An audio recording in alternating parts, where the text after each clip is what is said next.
Elias McCall, a 68-year-old veteran with a hidden past as a decorated Special Forces operator, finds himself at a car auction, determined to purchase a 2010 Chevrolet Silverado. Despite being mocked by younger, affluent bidders like Tyler, Elias remains focused. His purpose is deeply personal: to continue the legacy of his son Nathan, who tragically died in combat while carrying out a humanitarian mission to deliver food to local communities. Having scraped together his entire life savings of $8,500, Elias bids on the truck, which represents a crucial continuation of Nathan's promise. Just as he reaches his financial limit and faces the heartbreaking possibility of losing the Silverado, a profound shift occurs in the auction yard. A low, thunderous rumble grows louder, and a black SUV with government plates, flanked by military Humvees, rolls onto the fairgrounds, capturing everyone's attention. What momentous intervention is about to change everything? Did Elias's unwavering commitment and the powerful revelations at the auction inspire you? This story reminds us of the profound impact of quiet heroes and the enduring power of a promise. If this narrative resonated, please like this video to help us share these impactful stories. And don't forget to subscribe to our channel for more tales of honor, legacy, and unforgettable acts of service that truly matter. Join our community today. Walked with a cane but always insisted on offering him tea. He thought of Tyler, the boy with asthma whose parents worked double shifts and never had time to cook. He thought of the widow down the road who always sent him home with a thank you card drawn in crayon by her granddaughter. Elias thought of them all as he walked past the rows of trucks, every step driven not by want but by duty. The laughter from the crowd didn't sting. He had heard worse in jungles where lives were measured in seconds, not years. The mud on his boots, the wear in his coat, the silence he wore like armor, none of it mattered. What mattered was what he had come for: the old blue truck he had spotted in the auction catalog. Not flashy, not fast, but sturdy, dependable, like him. And just as he neared the front row, the earth gave a low, vibrating warning. It wasn't thunder, it was precision, rumbling tires and engines tuned to military discipline. A black SUV with government plates slid into view, flanked on either side by olive-drab Humvees. The crowd, once mocking and loud, turned as one. Voices hushed. Even the auctioneer fell silent. Doors opened. Boots hit gravel. From the SUV stepped a man in dress blues.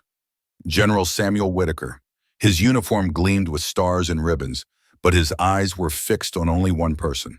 He strode across the lot, not pausing, not acknowledging the stunned crowd, and came to a halt in front of Elias McCall. And there, under the burning midday sun, and amidst a sea of dropped jaws, the general stood tall, brought his hand to his brow, and delivered a sharp salute. Gasps cut the air like wind through dry leaves. Phones slipped from hands, mouths hung open. The men who'd laughed now looked at their feet.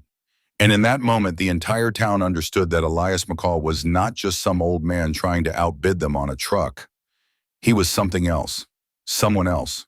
What followed would ripple through every corner of the town, leaving its people forever changed. Because Elias McCall, 68 years old, skin leathery from sun and labor, had once been a name spoken only in whispers behind closed doors. He had worn a different kind of uniform then, one without clear insignia, operating deep in hostile territory where the line between enemy and ally blurred.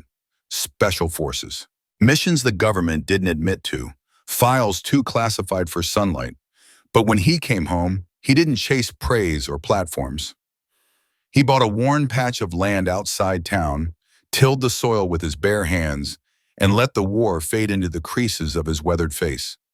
No speeches, no interviews, just him, his fields, and the silence. He had lost brothers in arms.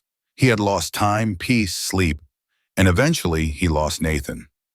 Nathan, his son who smiled like his mother and believed that seeds could mend where bombs had broken.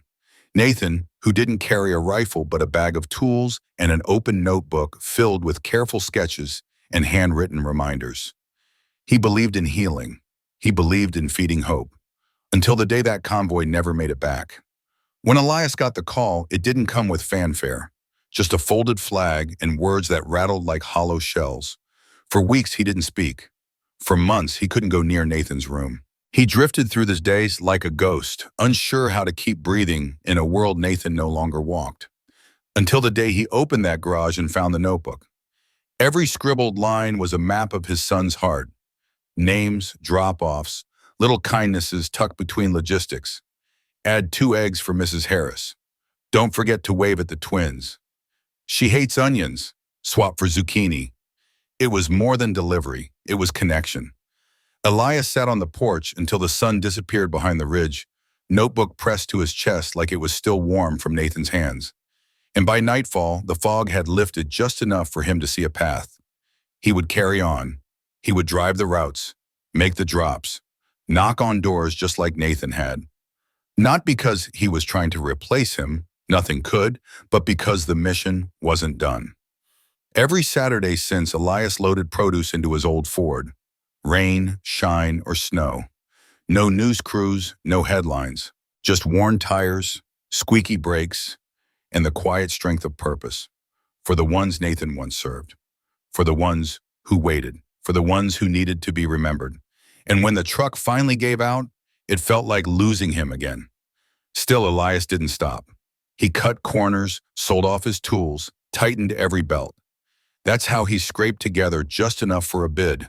Not for himself, but for the mission, for the promise, for the silence that filled his evenings when he returned from a day of deliveries, knowing that, in some small way, his son's spirit was still out there on those roads. That was why he came to the auction, not for pride, not for attention, but because the work wasn't done, because people like Mrs. Keller were still waiting, because promises made in grief are the kind we hold the tightest, and no amount of laughter or ridicule could shake a man who walks with memory beside him and legacy in his hands. He hadn't missed a single Saturday delivery in over 2 years.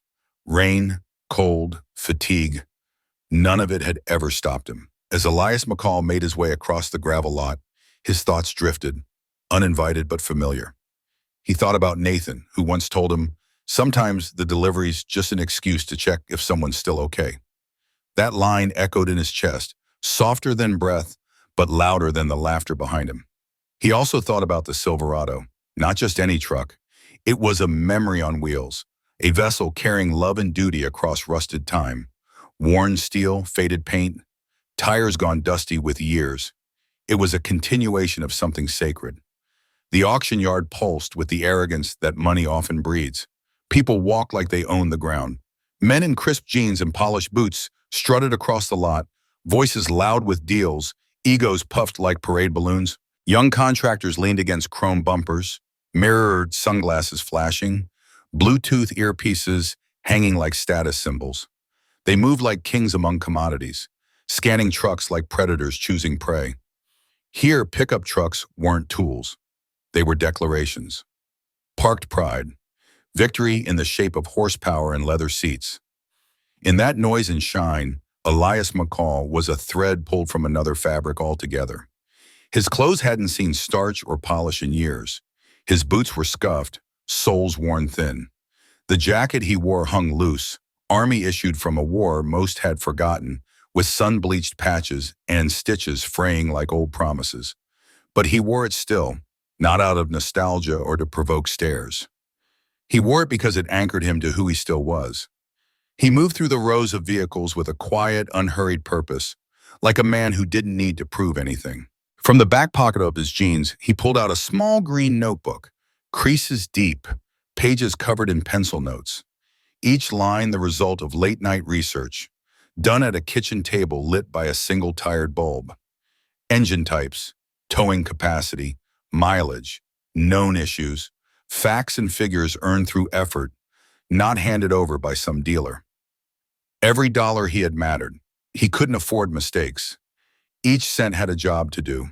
He stopped in front of a 2010 Chevrolet Silverado, white, single cab, no frills, a working truck, not a showpiece, rust along the wheel wells, just a hint, but otherwise solid. He ran his hand across the side of the bed, reading the surface like a story. His fingers were calloused, shaped by years of labor, and they understood dents and wear better than most certified mechanics. He didn't need a salesman to tell him what was under the paint. Behind him, laughter cracked the air again. There's Grandpa still shopping for his time machine, someone sneered. Think he brought Confederate dollars or war bonds? Another chimed in, louder now. He didn't turn around.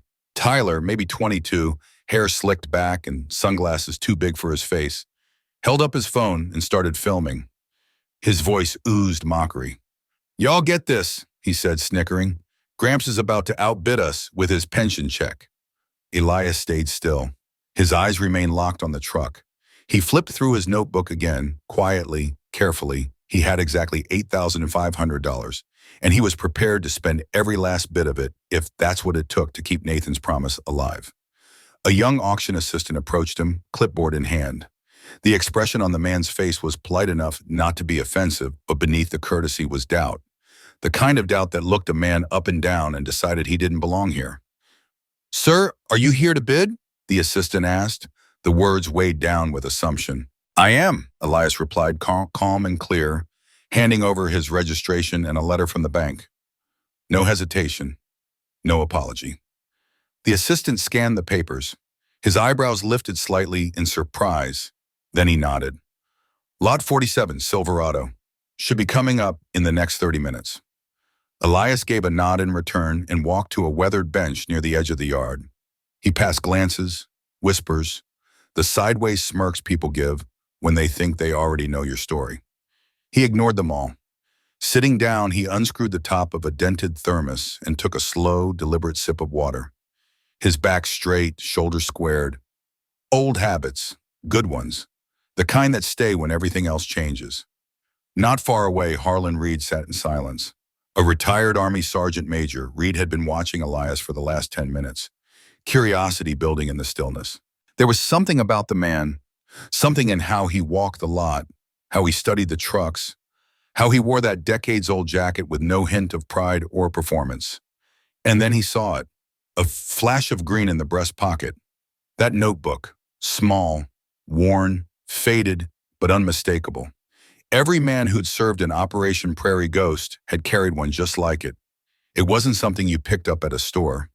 It was issued under moonlight and whispers. Earned, not given. Reed stood slowly. He reached into his jacket, pulled out his phone, and walked away from the crowd, away from the noise. His fingers dialed a number he hadn't used in years. "This is Reed," he said quietly. "Authorization code Charlie Tango 17. Get me General Whitaker." As the wind picked up across the gravel, the distant growl of approaching engines rolled across the fairgrounds. Something was coming. And for the first time in a long while, Harlan Reed felt it deep in his bones. That day, Elias McCall wasn't standing alone in the crowd. Somewhere away from the busy center of the auction yard, Harlan Reed had quietly slipped aside, seeking a more secluded spot near the restrooms, one with better cell reception and fewer curious onlookers. Even after years away from active duty, his hands moved with a precision that spoke of long command and quiet confidence. He tapped a string of numbers into his phone, a contact protocol so old and specific that most civilians wouldn't have even recognized it, much less used it. "This is Sergeant Major Reed," he said, voice steady but edged with a quiet urgency. "Authorization code Charlie Tango 7. I need to speak with General Samuel Whitaker immediately. Tell him it's about Elias McCall." There was a pause, just a beat, on the line before the response came back, clipped and professional. "Stand by. Sukaran Busha." Back in the auction yard, Elias remained seated alone on the worn wooden bench, his gaze unwavering as it locked onto Lot 47, the Silverado. The vehicle was just a few turns away now. He could already feel it moving closer, not just in the queue, but in his bones. His fingers moved absent-mindedly over the dog-eared corner of the notebook resting in his lap. It was a motion born of habit, etched deep over the years through storms, silence, and long nights. The teenagers who had mocked him earlier had gone quiet for the time being. Still, he could feel their glances every now and then, furtive, uncertain, paired with the occasional half-whisper. But none of it mattered to Elias. Not anymore. He wasn't there to prove a point. He wasn't chasing pride. What he sought was something rooted far deeper. Inside his breast pocket, close to his heart, was a photograph, creased and faded, its edges softened by years of wear. It showed his son Nathan in uniform, standing beneath the blistering Iraqi sun, smiling next to a patch of green. A modest garden, one he'd helped build with the local farmers. On the back of the photo, scribbled in blue ink now turned pale, were words that still anchored Elias's soul. "It matters, Dad. Even if it's small, it matters." Hundreds of miles away, in a nondescript office behind guarded fences, a phone rang. Lieutenant General Samuel Whitaker answered. He was a commanding figure, tall, with iron gray at the temples and a jaw that looked like it had once been carved from stone. When he heard Harlan's voice, in the name Elias McCall, he rose from his chair without thinking, driven by something deeper than protocol. "Are you sure?" he asked, voice low. "No doubt in my mind," Harlan answered. "The jacket, the notebook, and something in his eyes, Sam. That man's been carrying ghosts longer than most of us have even been retired." Whitaker turned to the window, his silhouette framed against the glass. For a moment, he said nothing. "We thought he was dead." "Most legends are," Harlan said quietly. The line went still again, charged with memory and meaning. Then General Whitaker straightened, and his voice came back firm, unshakable. "Text me your coordinates. I'll be there within the hour." He didn't stop to ask for authorization, didn't alert the press. What he did instead was give a direct call to the convoy. Back at the fairgrounds, the auctioneer's rhythmic chant continued, smooth and practiced. Vehicles rolled forward, sold off one by one to bidders who came with sharp suits, thick wallets, and zero sentiment. Lot 46, a sleek SUV with gleaming chrome and little practical use outside the city, slid across the platform. Elias didn't even blink. His eyes remained locked on Lot 47, the Silverado. Still parked off to the side under the shadow of a faded canvas canopy, it seemed to wait just like him. Elias reached into his pocket again and tightened his fingers around the photograph. Not far from the auction grounds, the convoy was forming. A sleek black SUV bearing government plates stood gleaming in the lot, fueled and ready. Two desert-colored Humvees rumbled out of the motor pool, manned by soldiers who understood their orders well enough not to ask questions. When General Whitaker issued a command, especially one delivered in that grave, weighted voice, it was followed without hesitation. "Where to, sir?" the driver asked as he settled into position behind the wheel. Whitaker glanced at his watch, eyes sharp. "County Fairgrounds," he said, "and step on it." As the motorcade surged onto the open road, dust spiraled behind them in thick clouds. Drivers in nearby lanes instinctively slowed down, drawn to the unmistakable presence of something out of the ordinary. This wasn't just a transport. This was something heavier, something that carried history and silence with it. Back at the auction, the sun was beginning its slow descent. The shadows stretched longer across the cracked lot. Elias pushed himself up from the bench, his movements deliberate. He arched his back carefully, joints creaking under the weight of time, and made his way toward the Silverado as it was finally being driven into position. Across the yard, Tyler nudged one of the boys beside him and smirked. "He really thinks he's going to win it," he whispered. They laughed, careless and loud. But across the dirt lot, Harlan Reed didn't move. He was staring toward the road, still and silent, his breath caught in his throat.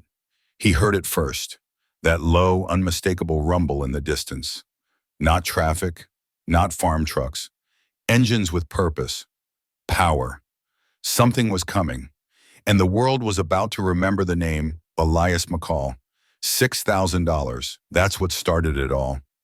Lot 47, a 2010 Chevy Silverado, 110,000 miles on it, clean title, some minor scuffs, but the engine, solid as ever, The auctioneer's voice rang out over the crowd, full of practiced rhythm and steady energy. "Do I hear 6? Silence hovered for just a breath. Then from the side of the yard, a single paddle rose, firm and steady. Elias McCall, no drama, no hesitation, just a quiet commitment. 6,000, the auctioneer announced, eyes scanning the yard. "Do I hear 6,500? Another paddle went up, this one in the hand of a man dressed sharp, like he belonged at a bank, not a dusty auto yard. Button-down shirt, reflective sunglasses, and an air of smug confidence. 6,500, the auctioneer called. 7, came the next bid, again from Elias. Paddle lifted, voice steady. From across the yard, Tyler and his pack of friends chuckled. clearly amused. They hadn't taken their eyes off Elias since he'd stood. Phones were pointed now, cameras rolling again, entertainment at someone else's expense. 75? The auctioneer prompted. A voice responded. 75. Without even blinking, Elias raised his paddle once more. 8. The crowd stirred now. Heads turned. This quiet old man in worn boots was still pushing forward. People were beginning to take notice. There was no bluff in his face, no tremble in his hand. He meant it. 8,500? The auctioneer asked. Elias raised his paddle again. 85, he said, calm and resolute. That was it. That was every last dollar he had, his entire savings, scraped together with care and purpose. There would be no more. The auctioneer hesitated for half a beat, rhythm stumbling slightly, surprised the man was still bidding. Then he recovered. Do I hear 9? The man in the button-down lifted his paddle, nonchalant. 9,000. The auctioneer's voice sparked again. 9,000. Do I hear 9,500? But Elias didn't move. His hand lowered. His face didn't betray a thing. Not defeat, not frustration. Just stillness. He had reached the end. From the edge of the lot, Harlan Reed stood watching, arms crossed tightly over his chest, the brow of an old soldier drawn down in a deep furrow. He'd seen Elias face enemy fire, hold his ground during ambushes in foreign jungles. But this felt heavier than surrender. Watching him lower that paddle hurt in a way Reed couldn't explain. Harlan's phone buzzed. A text flashed across the screen. ETA 2 minutes. His jaw tightened. He turned from the yard and headed toward the front gate, a grim smile cutting across his face. Back inside the ring, the bidding slowed. 9,000 going once, the auctioneer said. Elias turned back toward the bench where he'd been sitting. His steps were slow but steady, his back straight. There was no bitterness in the way he moved, just a quiet disappointment.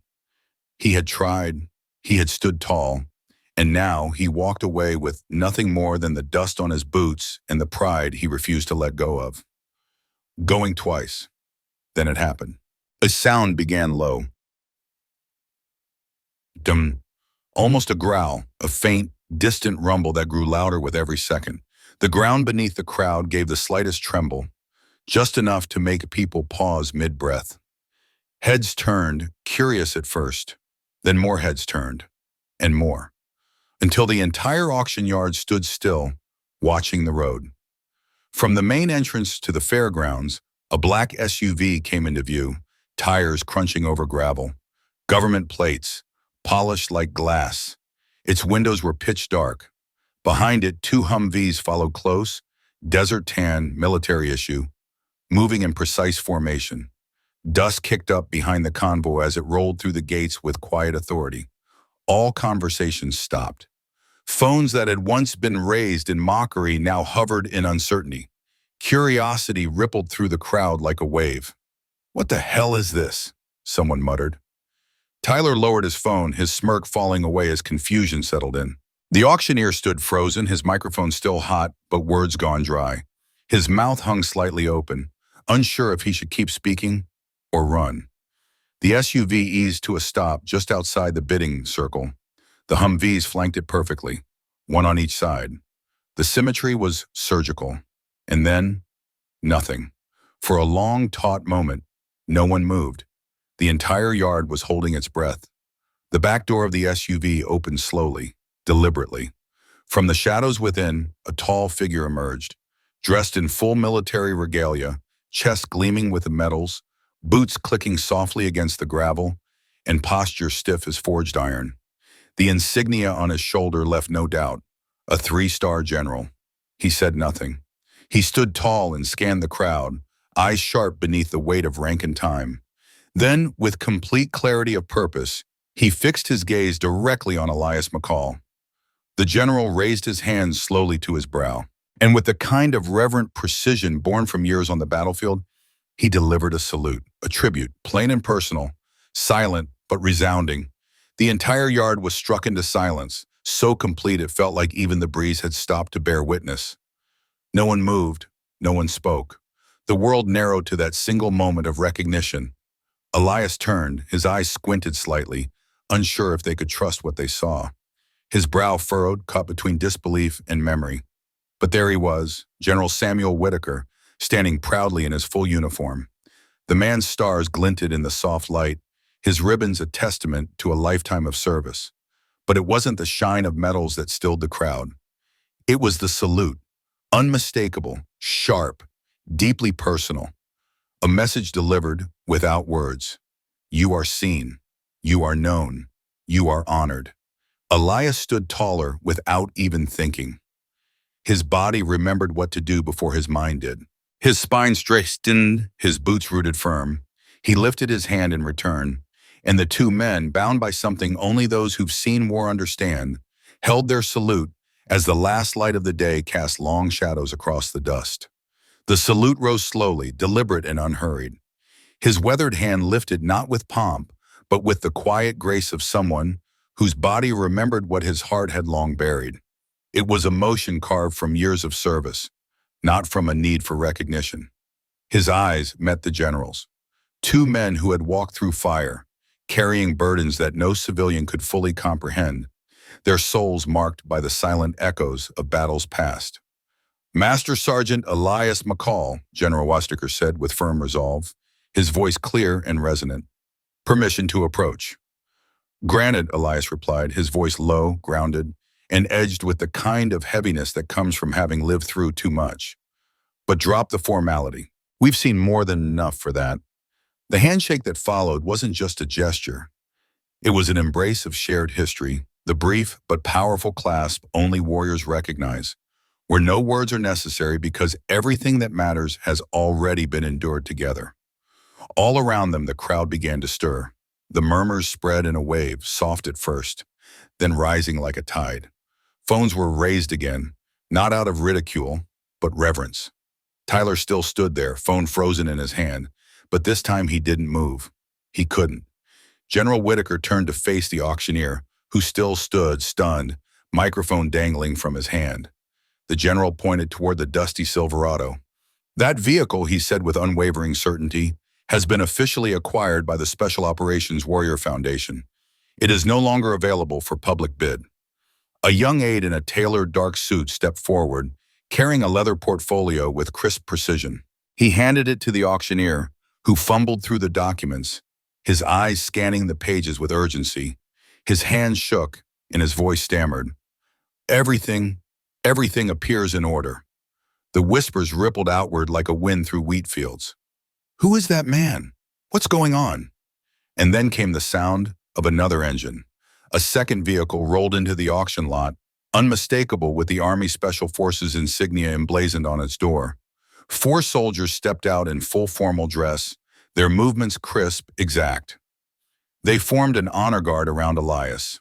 One of them, a command sergeant major with rows of commendations shining on his chest, held a small wooden box lined with deep blue velvet. He stepped forward and addressed Elias with solemnity. Master Sergeant McCall, he began, voice steady, reverent, on behalf of the Secretary of the Army and the United States Special Operations Command, it is my profound honor to present to you the Distinguished Service Cross, awarded posthumously to your son, Captain Nathan McCall, for extraordinary heroism during Operation Crimson Dawn in Fallujah. Elias's face didn't change, but his fingers twitched ever so slightly as he reached for the box. He opened it carefully, reverently. Resting inside on smooth blue silk was a bronze medal, noble, silent, powerful. The second highest military decoration that a soldier can receive. Elias barely breathed. He never told me, he whispered. The mission was classified until last month, Whitaker said quietly. Your son saved his entire unit and 27 Iraqi civilians. He drove a burning fuel truck out of a village, knowing it would cost him everything. He didn't hesitate. Elias stared at the medal for a long moment before closing the box with quiet finality. 27 people, he murmured. The number hung in the air like something sacred. It was the exact number of families Nathan had helped feed through his community food program before his final deployment. The same number Elias had been delivering to ever since, without ever explaining why. The command sergeant major stepped forward again. In addition, he said, the Foundation has not only secured the Silverado, but fully restored and outfitted it to continue Captain McCall's community mission. Another soldier stepped beside him and handed Elias a set of keys. A new magnetic decal gleamed on the driver's door. Barsham Aramawam. McCall mission, feeding those who served. From the crowd, a woman stepped forward slowly, her cheeks wet with tears. My father, she said, voice thick with emotion. He was one of Nathan's deliveries. He never told me who brought the food. Just said, a kind young man always made sure I didn't feel forgotten. Then others began stepping out. Veterans, widows, sons and daughters of those who had once received quiet, anonymous kindness at their doorsteps. One after another they came forward, each with a story, each with a memory. Tyler stood off to the side, his phone still recording, but no longer for spectacle or cruelty. Now it was to bear witness. It was proof of something real, something sacred. Proof of honor. The Silverado hadn't moved a single inch, but somehow everything around it had changed. It no longer looked like a battered truck up for auction. It stood like a monument now, a quiet sentinel bearing the name of a fallen soldier and his mission. McCall mission, feeding those who served. It was no longer just about one man or one vehicle. It had become a symbol of service, of sacrifice, and of a kind of dignity this town had nearly forgotten existed. A kind of power that didn't shout, but stood in silence and compassion. One by one, people began to approach Elias. It started with a woman in her late 50s. Her voice quivered as she spoke. My dad, he was in a wheelchair. Every Saturday, someone would leave a crate of fresh vegetables by our door. They never found out who had done it. All they ever saw was a simple note, "You are not forgotten." But that was enough. It meant the world. Then came a retired mechanic, once stationed in Korea, who stepped forward. After him, a former nurse, a widow, a boy who remembered, even after all these years, how Elias had once shown up with a basket of tomatoes and a warm smile. One voice after another, each story weaving into the last, began to form a picture, a hidden thread of kindness, quiet and steady, that had existed all along beneath their everyday lives.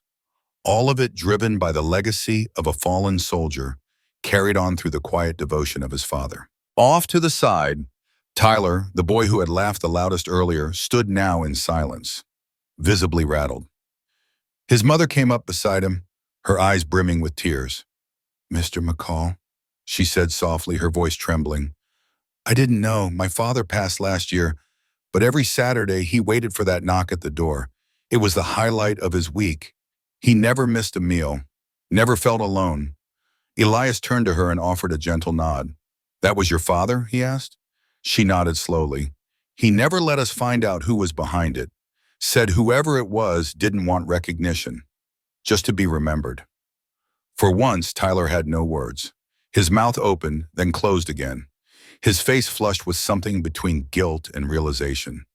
Finally, his voice cracked as he muttered, I was wrong, sir. I didn't know who you were, what you were doing. No one ever does, Elias replied, calm and steady. That's how judgment works. We decide things before we know the whole story. The boy's head dropped, ashamed. But Elias reached out and placed a firm, reassuring hand on his shoulder. Now you do, son. The very next Sunday, before the first light of morning had crept across the fields, the old pickup truck rolled down the gravel road from the farm once more. But this time, Elias wasn't driving alone. Tyler sat in the passenger seat beside him, cradling a crate filled with fresh squash and tomatoes. No one had asked him to be there. He'd just shown up. And not long after that, others began to follow. From one or two high school kids, a couple of young veterans who'd heard the story, even some of the same families Elias had once quietly served. What had started as a solitary act of remembrance began to blossom into something greater, a quiet movement grounded in dignity and care. The old Silverado's bed was refitted with insulated compartments. New wooden crates were built, sturdier this time. The routes expanded, reaching into neighboring counties. Donations started to pour in, not just from those who had known Nathan, but from people who never had, yet felt like they did through the work he'd inspired. The town's small newspaper eventually ran a feature story titled The McCall Mission, From Battlefield to Backyard, but Elias declined all interviews. "This isn't about me," he told the reporters. "It's about showing up, faithfully, quietly, whether anyone notices or not." Photographers tried to capture his face, but Elias always turned away. In every published photo, he was either caught mid-step or standing off in the background. He never wore his son's medal, never mentioned the general, never spoke of the convoy. Still, the story spread, and the mission continued. Somewhere along the way, Tyler became the project's most steadfast volunteer. He learned everything from planting seeds and harvesting crops to packing produce and delivering it door to door. But it wasn't out of guilt anymore. It was purpose. His old friends barely recognized him. "What happened to you?" one of them asked. Tyler didn't respond right away. He simply pointed to the weathered decal on the truck's door and said, "That man fed a whole town while we stood around laughing at his boots." Elias McCall never took the podium, never pinned on his medals, never said yes to a ceremony or a camera crew. He just kept doing the work. Every Sunday morning, the low, familiar rumble of the Silverado on gravel became something the town quietly waited for, something they depended on. But it wasn't just Elias driving anymore. Sometimes it was Tyler, sometimes one of the high school volunteers, sometimes a veteran paying it forward. Elias guided them all, not with speeches or instructions, but with his example. He never asked for thanks. "Recognition doesn't grow tomatoes," he once said, "and it doesn't feed old vets. Work does." As weeks passed into months, the McCall mission evolved into something much bigger than a tribute. It became a movement. Churches opened their basements for storage. Retired farmers donated empty fields. Local businesses pitched in, offering fuel, crates, even new tires for the Silverado. What had started as a father's promise to a fallen son was now something larger than any one man.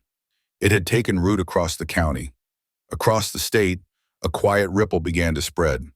Young people who had never once sat down with a veteran now spent their weekends doing something they never imagined, lifting heavy crates, organizing food donations, and hearing the kinds of stories that history books had long overlooked. These weren't lectures or speeches. They were raw memories shared over dusty boxes and worn gloves. One by one, conversations started. One by one, the gap between generations, so wide for so long, began to narrow. Not with grand gestures, but with every small, humble act of service. And through it all, there was Elias, unchanged, always humble, always steady, always present, always. His commitment never wavered. He wasn't in it for recognition or attention. When a local reporter finally tracked him down at a farmer's market and asked if he thought of himself as a hero, Elias simply laughed, his voice low and kind. "No, ma'am," he replied without hesitation. "I'm not a hero. I'm just a father keeping a promise." He glanced over to where volunteers, young, old, new, familiar, were busy sealing up boxes of canned goods and fresh produce. His gaze lingered, thoughtful. Then he added softly, "The world's full of heroes. They're just too busy helping to call themselves that."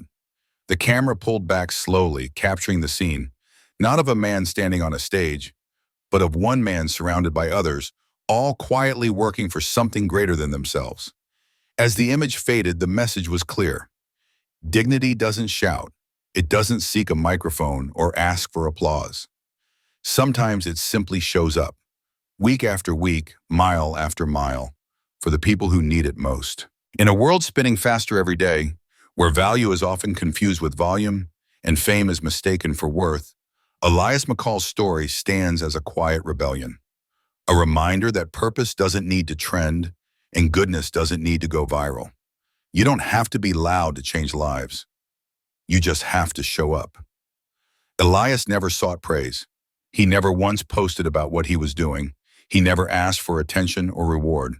He honored his son's memory the way countless Americans always have, through action, through quiet, unwavering commitment, through love expressed not in speeches, but in sweat and presence.